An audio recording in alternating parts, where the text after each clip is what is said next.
Hello everyone, this is ANURADHA Sharma and you're watching my channel IELTS with ANURADHA. Section 1. You will hear a conversation between Thomas and Nadia, who are waiting at the airport. First, you have some time to look at questions 1 to 5.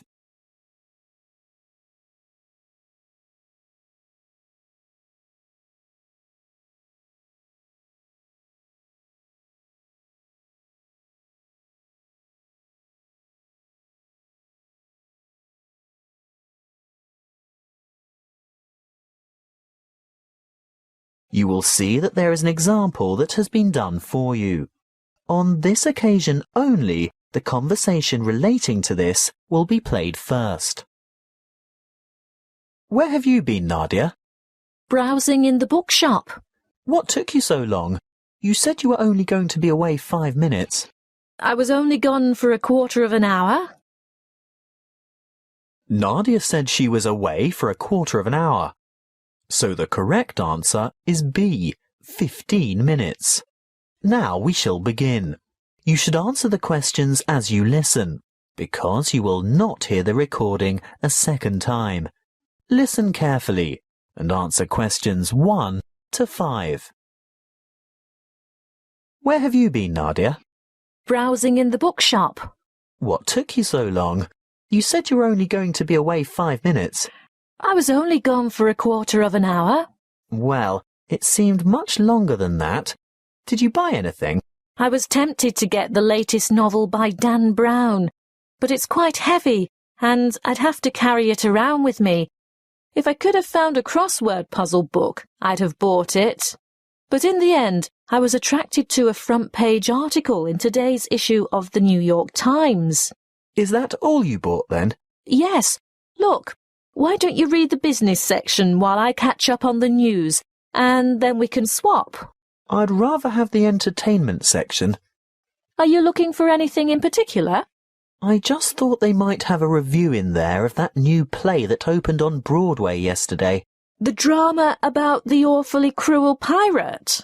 Oh, I'd forgotten about that. I wonder how good it is. Actually, I was thinking of the new comedy, the one about the physician.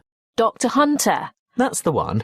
Well, when I was in the bookshop, I overheard a couple talking about it, and they said it was fantastic, not in the least bit boring. They especially liked the actor who played the main part. Very smooth, apparently. Lots of fun, then. Well, according to those two, they thought it was hilarious. Ooh, we'll have to make a point of seeing it when we get back. Definitely. We didn't have time for breakfast and I'm hungry. Do you fancy a coffee and a muffin? Sounds like a good idea.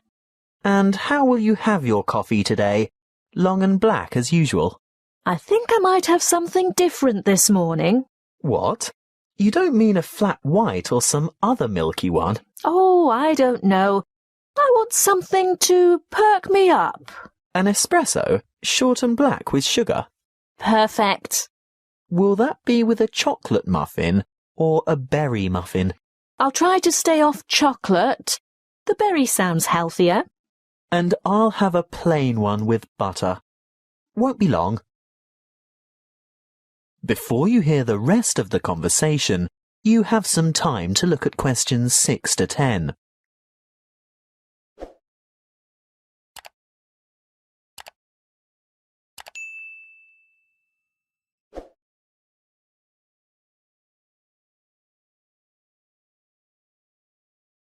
Now listen and answer questions 6 to 10.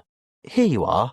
Mind the coffee. It's really hot. Thank you. I'm really ready for this. Have you thought about what we should see when we get to London? The Tower, of course.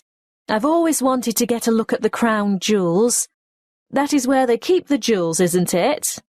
I think so. And what about the wheel? I hear it's quite extraordinary. I'm not that keen on the wheel. Do you want to ride on it? No way. Well, let's leave it out of the itinerary then. OK, so do we do the tower first? Yes, that's the idea. And then we absolutely have to go to Westminster. Really? Yes. Look, it's not going to cost us anything. and I promised my sister I'd take photos there. Well, if you insist. I do. Oh, did you know the British Museum is free to the public? Not just residents, but tourists as well. Well, I did know that, but I was hoping we wouldn't have to spend time in any museums. We've only got 3 days in all, and it'll take at least 1 whole day to go through the museum. Well, let's say we leave it till day 3 and see how you feel then. OK, I can't argue with that. And Buckingham Palace? I suppose you've promised lots of photos of that as well, have you? Well, no, not really. But we can't say we've been to London and haven't seen the Queen's Palace. I guess not. And there's the added benefit that it won't cost anything as well. Oh, Thomas, it's not that I'm afraid of spending money. It's just that I want to see all the traditional sites first. Good. I'm glad that's sorted. Listen, I think they just called our flight. That is the end of section 1. You now have half a minute to check your answers.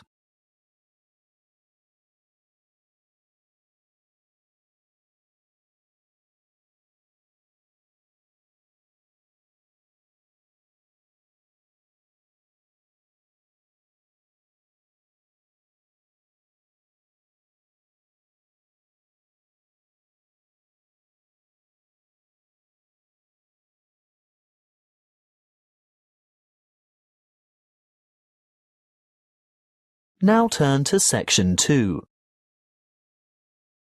Section 2. You will hear a tour guide talking to a group of visitors at a museum. First, you have some time to look at questions 11 to 15.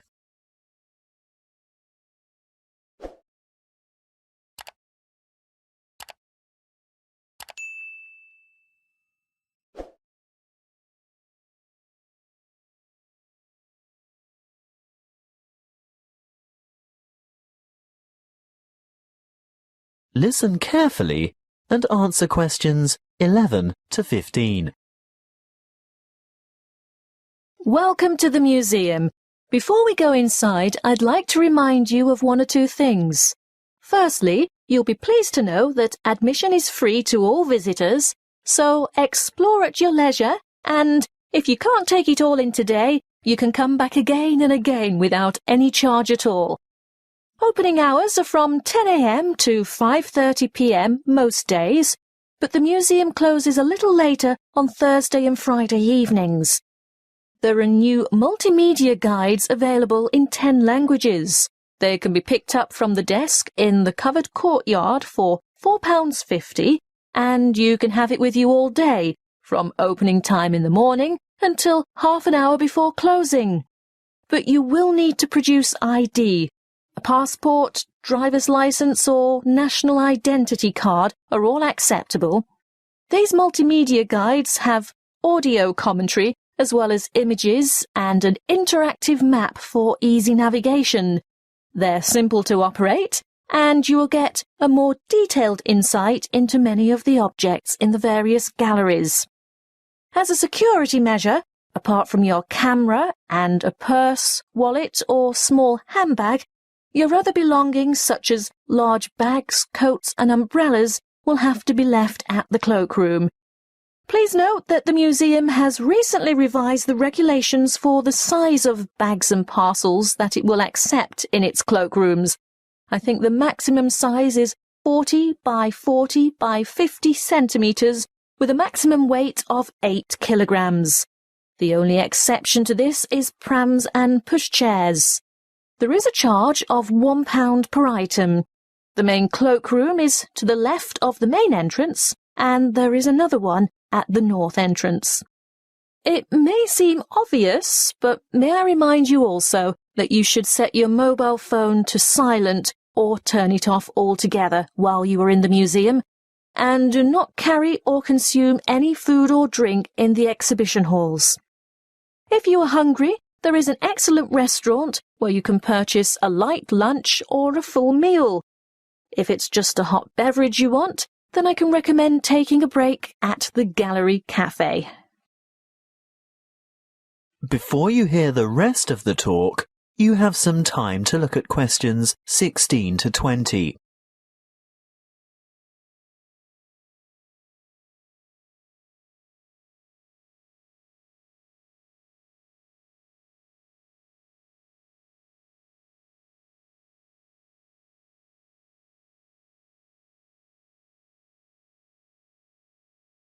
Now listen and answer questions 16 to 20.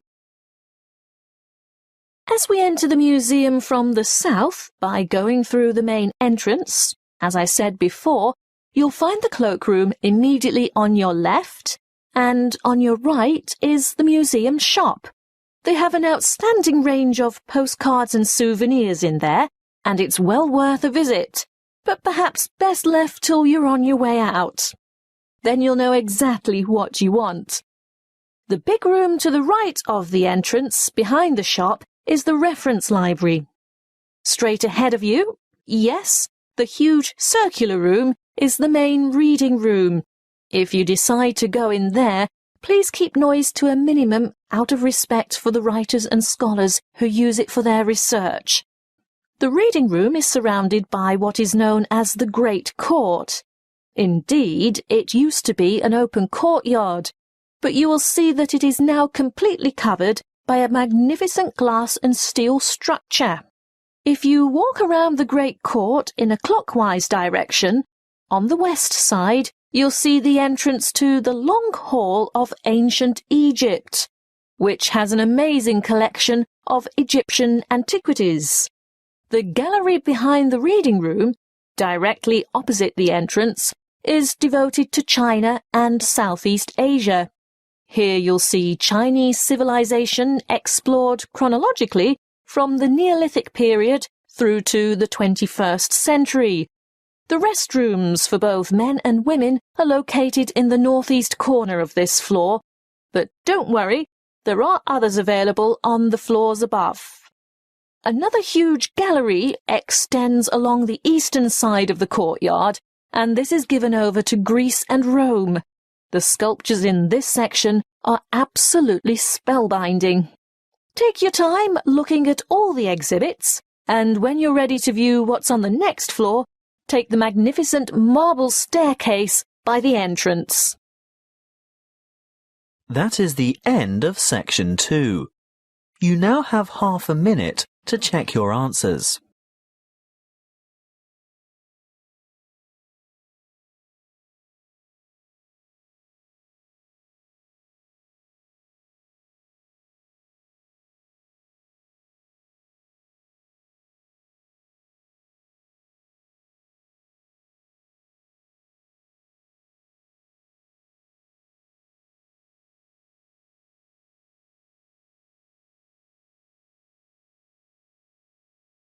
Now turn to section 3.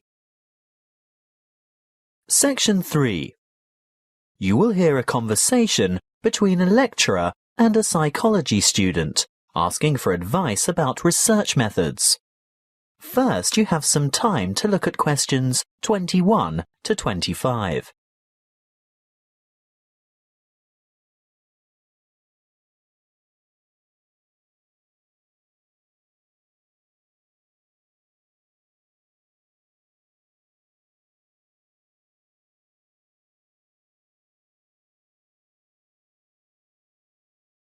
Listen carefully and answer questions 21 to 25.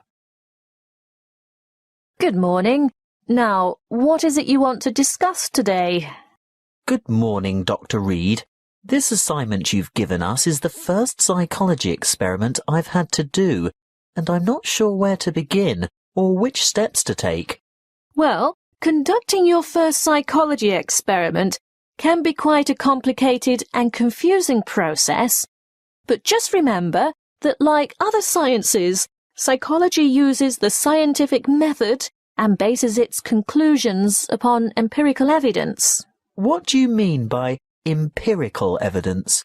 Well, empirical evidence is established by observation rather than theory. And the scientific method? Oh, yes. When conducting an experiment, you need to follow a few basic steps. I know the first step is to come up with a research question or problem. Yes, a question that can be tested. How do I find an appropriate question? I would suggest one of 3 methods. Firstly, you can investigate a commonly held belief, or what we call folk psychology. I see. So I could examine the belief that staying up all night to study for an important exam can adversely affect test performance. That's right. In that case, you would compare the scores of students who stayed up all night with those of students who got a good night's sleep. I think I could do that. Well, alternatively, you might want to consider reviewing the literature on psychology. You know, published studies can be a good source of unanswered research questions. I'm sure you've read papers where the authors note the need for further research. So I would come up with some questions that remain unanswered. Correct. But there is a third source of ideas. Just think about everyday problems and then consider how you could investigate potential solutions. Okay. Perhaps I could study various memorization strategies to find out which are the most effective. That's the idea. Next, you need to define the variables. You know, anything that might have an effect on the outcome of your research. Yes, I remember we learnt about that last week. Yes, that's right. Then you have to develop a testable hypothesis that predicts how the variables are related. For example, students who are sleep-deprived will perform worse in an exam than students who are not sleep-deprived. Exactly. Once you have developed a hypothesis, you must carry out background research. I can use books, journals, online databases, and websites. Yes, all of those. I covered the reasons for background research in last Friday's lecture, didn't I? What you have to remember at this stage is to take careful notes and generate a bibliography of your sources. Before you hear the rest of the conversation, you have some time to look at questions 26 to 30.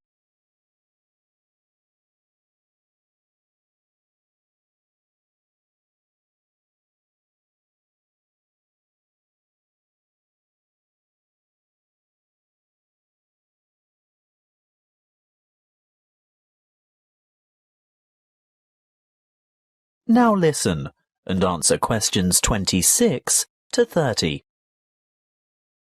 OK, I've got that. Then I'm ready to develop an experimental design. Well, again, you have a choice. There are 3 basic designs, and each has its own strengths and weaknesses. The pre-experimental design does not include a control group, so there is no comparison. What we call a quasi-experimental design does incorporate a control group, but there is no randomization, whereas a true experimental design has both control groups and random assignment to groups. You've also told us about standardization of procedures. Is this where that comes in? Being sure to compare apples to apples? Absolutely. Going back to your sleep deprivation example, the same exam would have to be given to each participant in the same way at the same time, etc. Got it. When selecting subjects, you need to consider different techniques. If you were to go through with your sleep deprivation experiment, you would need to ensure that your experimental and control groups were standardized. That is, all third-year accounting students, for instance. A simple random sample involves choosing a number of participants from a group of similar people. On the other hand, a different kind of study might involve a stratified random sample, where participants are randomly chosen from different subsets of the population. You mean subsets with distinctive characteristics, like age, gender, race, socioeconomic status, and so on? Precisely. Then the next step is to actually conduct the experiment and collect the data. Then I have to analyse the data. I'll be dealing with the statistical methods for analysing data in next week's lecture. Oh, good. I guess all that's left then is to write up the data.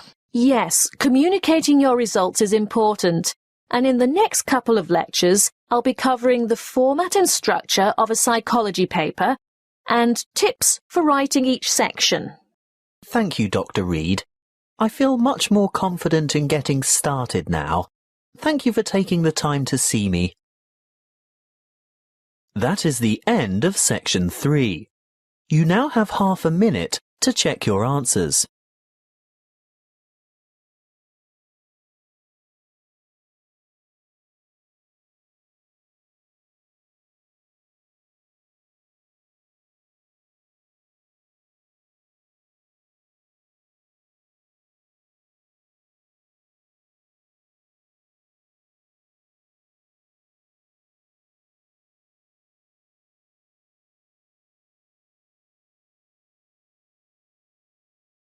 Now turn to section 4. Section 4. You will hear a lecture on the production and trade of rice. First, you have some time to look at questions 31 to 40.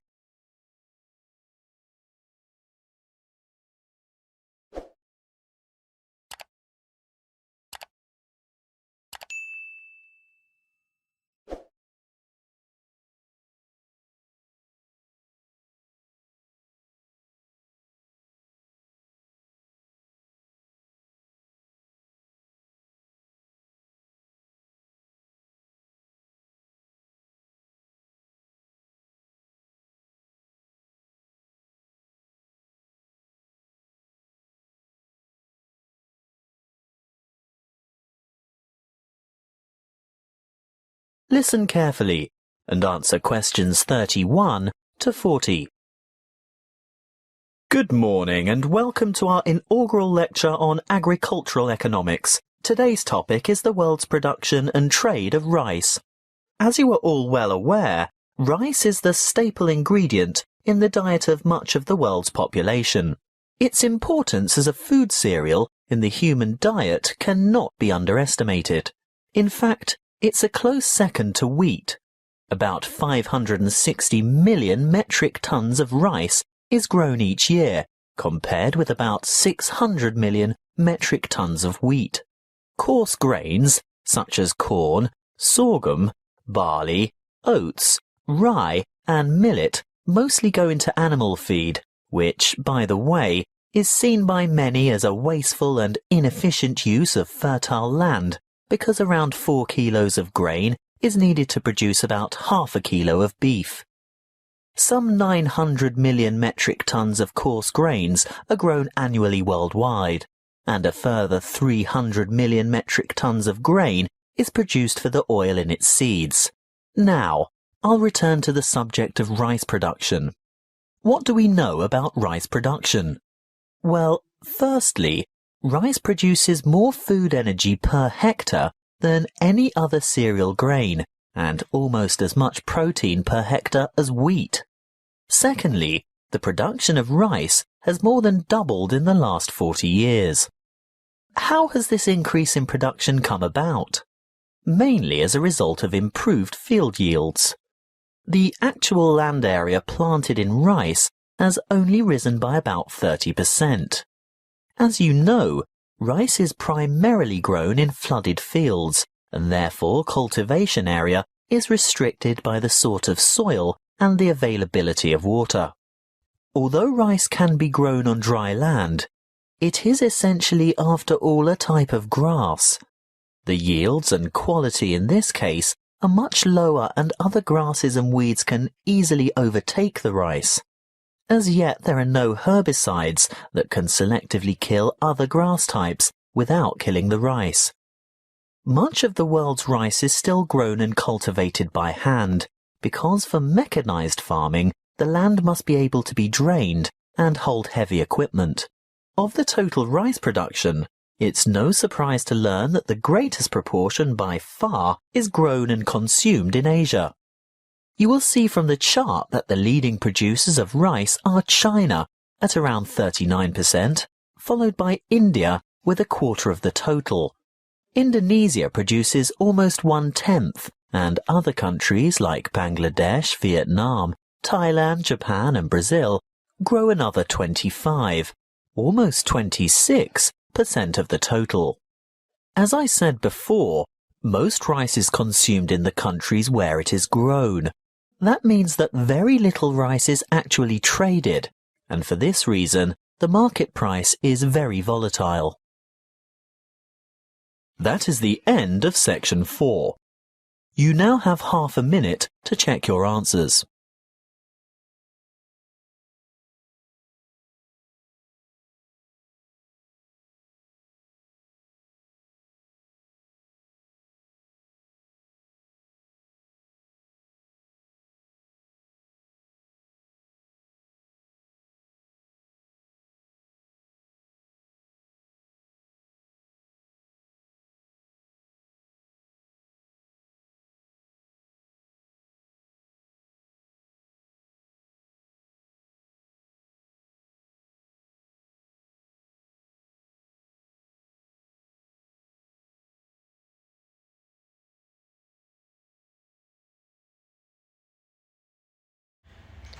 Thank you for watching and stay tuned for more videos.